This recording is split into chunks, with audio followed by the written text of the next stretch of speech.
एकादशी के दिन बन सके एक बेलपत्र, उस बेलपत्र के मध्य भाग में बीच वाली पत्ती पर लाल चंदन और दोनों पत्तियों पर पीला चंदन, नीचे वाली दोनों पत्तियों पर पीला चंदन, बीच वाली पत्ती पर लाल चंदन और दोनों पत्तियों पर पीला चंदन। और इसी बेलपत्र के साथ में जो लाल चंदन वाला जो पत्ती है उस पर एक श्वेत पुष्प, सफेद फूल रखकर आप अपनी कामना कर जब आपको जल चढ़ाते चढ़ाते 3 महीना, 4 महीना, 5 महीना, 6 महीना आपके हो जाए और बाबा देव अधिदेव महादेव को जल चढ़ाते चढ़ाते समय बीत जाए, तब बाबा से अपने दिल की बात कहने के लिए लाल चंदन, सफेद पुष्प, पीला चंदन दोनों पत्तियों पर अपने हाथ में लेकर कामना कर अशोक सुंदरी वाली जगह पर जब हम उसको समर्पित कर, अशोक सुंदरी वाली जगह पर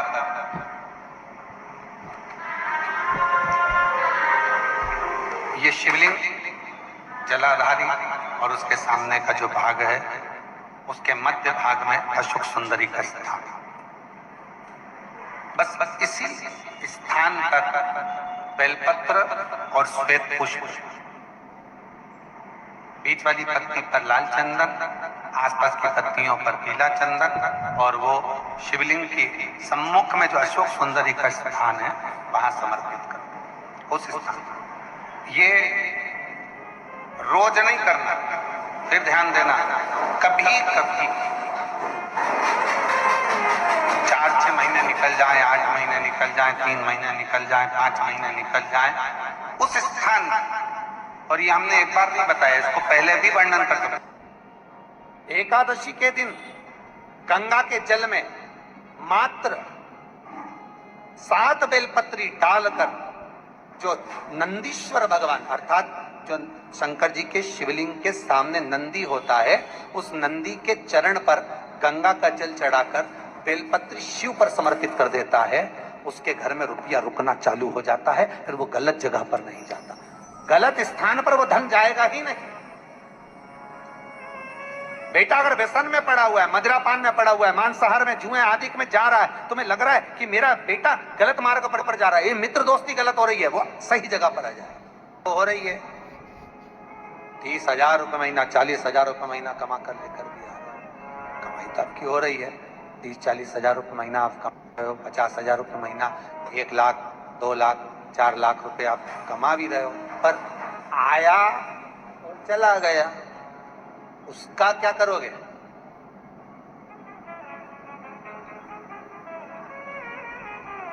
उसका करना क्या है? बहुत सुंदर संवाद है, ध्यान दीजिएगा। जिसके घर में कमाने वाले 2-4 हैं, पैसा तो आ रहा है पर घर में टिक नहीं रहा, डॉक्टर में, पुलिस में, एक्सीडेंट आदि में, कहीं गलत जगह पर व्यसन में अगर पैसा जा रहा है, जुए में, मांसाहार, मदिरा पान, या कहीं आया पैसा, पैसा आने में कमी नहीं, आ रहा है पर टिक नहीं रहा, रुक नहीं रहा,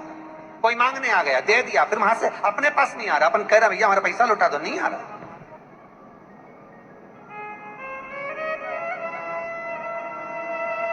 करना है एकादशी। कई लोग इसको धन के लिए भी करते हैं, संपदा के लिए, संपदा के लिए अर्थात जिसका व्यापार नहीं चलता, जिसके घर में पैसा नहीं आता, या नौकरी नहीं लग रही, या सर्विस नहीं लग रही, आप अप्लाई कर रहे हो, जगह जगह जाकर इंटरव्यू भी दे रहे हो और पैसा नहीं आता, तो उसके लिए भी प्रयास किया जाता है, पर उसके लिए यहाँ पर जो धन के लिए करते हैं उसके लिए विष्णुपदी के लिए करते हैं। मतलब जैसे गंगा के जल में तुलसी के 11 पत्ते डाले जाते हैं, कितने पत्ते डालते हैं? 11 तुलसी के पत्ते डालते हैं, और उसको किसी भी नारायण के मंदिर में, राम कृष्ण शिव, शंकर नहीं, राम कृष्ण भगवान विष्णु, दत्त आदि जितने नारायण के मंदिर हैं, उस मंदिर में किसी भी पात्र में, एक छोटे से पात्र में उसको भरकर रखी आते हैं महाराज, उससे भी जॉब, सर्विस, नौकरी में सफलता प्राप्त हो जाए, परंतु वो भी एकादशी को ही होता है। कुछ देर तक पात्र को रखा जाता है,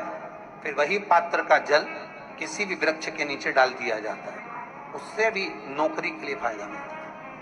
गंगा का जल कोई साधारण नहीं, पैसा, धन ज्यादा आने लगे तो पत्नी को कहना चाहिए कि देखो थोड़ा बहुत मेरा मन है शिव महापुराण की कथा हो जाए, या फिर कहीं सत्कर्म में लग जाए, कहीं ब्राह्मण भोज, साधु भोज, सन्यासी भोज, गुरु जन में, संत जन में, साधु जन में, तपस्वी जन में कहीं लग जाए। ये धर्म पत्नी, जहां धर्म जुड़ा हुआ हो वो धर्म। महाराज, कुछ तिथियां होती हैं जिन तिथियों में अगर आप रोज गंगा का जल शंकर को नहीं चढ़ा सकते तो शिव महापुराण कथा कहती है, स्कंद पुराण कहती है, विष्णु पुराण कहती है, गर्ग संहिता कहती है, गीता पुरुष गोरखपुर का कल्याण का गंगा अंक कहता है कि कुछ तिथियां भारत की भूमि पर ऐसी वर्णित है जिन तिथियों में भी गंगा का जल हम शिव को अगर एक बूंद भी समर्पित कर रहे हैं, गंगा का जल मात्र एक आधी चम्मच भी, आचमन जितना भी अगर हम शिव को समर्पित कर रहे हैं तो उसका सुख आनंदित है। जैसे पंचमी तिथि, नवमी तिथि, दशमी तिथि, एकादशी, प्रदोष, पूर्णिमा, अमावस्या, ये तिथियां हमारे यहाँ जो